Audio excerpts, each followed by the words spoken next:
mga kagulay, sa gusto da magbakal sa amon festo diri lang sa Sitio Camarin, Maloklok Norte, Ibisan, Capiz. So mga kagulay mo ni amon baligya yanda nga adlaw Martes, July 2. Nan. Bakal na ka mo muna amon Indian Mingo bag-o harvest. Bay mal ay mo man sa dawon oh. Nan kay gagan pa sa gata-gata sa iyang ano.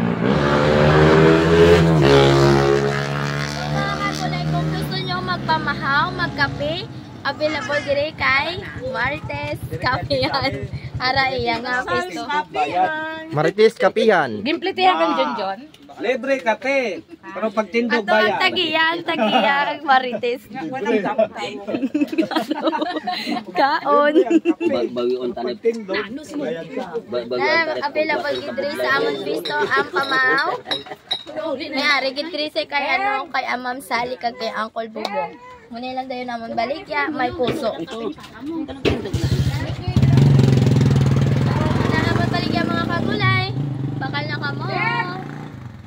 Nan. Manami oh mahagpo kay fresh. Ipadulong ko na sa friends. So mga kagulay, amon baligya yan ta saging nga luto, saging hilaw, kinarabaw nga mangga, Indian mango bago harvest, talong, upo, kulitis, sili, daon sang palya. Palya kita nila. Palya mga kagulay ko. Paila. Hindi palya. Paila. May munggo.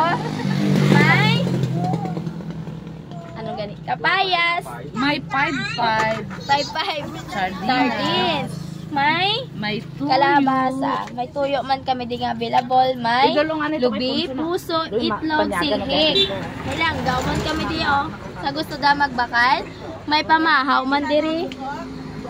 May galon man ko din, not for sale. Galing ko kamo mabakal. So mga kagulay, kat ko lang mo diri kung magbakal ka mo. Thank you, bye!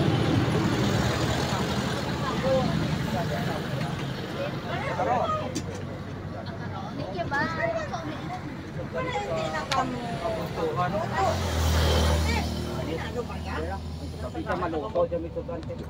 Pinahay, utan siya ini.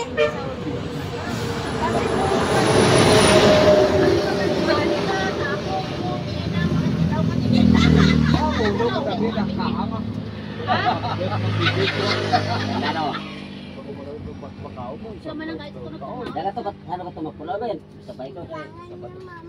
Ay, last night.